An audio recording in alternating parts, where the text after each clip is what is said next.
শোনো, আমার মাথায় না একটা বুদ্ধি আসছে। কি? চলো আমরা বাসায় চলে যাই। অফিসে তো আজকের মতো ঘুরে গেছে, আজকে মনে হয় না আসবে।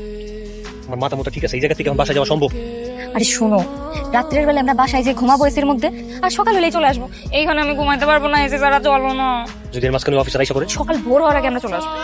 এটা কিন্তু তুমি একটা ভালো বুদ্ধি দিচ্ছ। তাহলে আমরা একটা কাজ করি, আমরা রাইতের বেলা চলে যাবো। হ্যাঁ, কিন্তু এতক্ষণ আমার এখানে থাকা লাগবে। অল্প কিছু ঘন্টা, একটু কষ্ট করবো। চলো। উফ, শান্তি। ঘুমাও।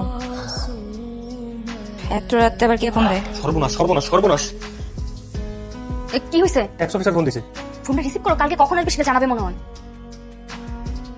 হ্যালো, আসসালামু আলাইকুম স্যার। ওয়ালাইকুম আসসালাম। সাইদ সাহেব, কি অবস্থা? এই তো আলহামদুলিল্লাহ। আপনি কালকে কখন আসবেন? কালকে কেন? আমি তো অলরেডি চলে এসেছি আপনার বস্তির সামনে। আপনার ঘর যেন কোনটা? আপনার মানে আপনার বললে তো আপনি চিনবেন না। আপনি কই আছেন এখন? আমি তো আপনার ঘরটা চিনি না, আপনি তো তাড়াতাড়ি এসে আমাকে নিয়ে যাবেন। আচ্ছা স্যার, আপনি যেখানে আছেন ওইখানে থাকেন, আমি আপনার এসে নিয়ে যেতেছি। আসুন। চলো ছোট। আরে আমরা বস্তির সামনে সবাই গেছে। আপনারা এদিক থেকে এরকম হুড়মুড় করে দৌড়ে আসছেন কেন? আপনাদের তো এদিক থেকে আসবার কথা। আপনাদেরকে একটু বুঝতে পেরেছিলাম, আঠাই আনতে। তাই? এই যে এইখানে দাঁড়াতে থাকবেন, চলেন আমাদের গরিবের ঘরের কাছে চল। এই ওয়েট ওয়েট, আপনারা এই গরমের মধ্যে এরকম কাঁথা মুড়ি দিয়েছেন কেন? দেখছেন করছে কি? আই হাই, এই তুমি করছো কি?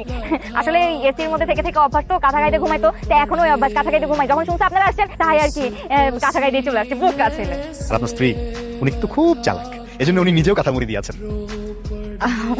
দেখছো করছে কি? মানে আমরা কি আপনাদের কোনো ঝামেলা করছি? না স্যার, ওই তাও মাঝে মধ্যে আসতেছেন, শুধু শুধু কষ্ট করতেছেন। এটা আপনারও একটা কষ্ট, আমরাও একটা কষ্ট। সবসময় একটা কেমন প্যারা লাগে না? আমরা একদম গরিব, নিঃস্ব, অসহায়, দিন আনি দিন খাই। আমাদের তো বড়লোক হওয়ার কোনো সম্ভাবনাই নেই।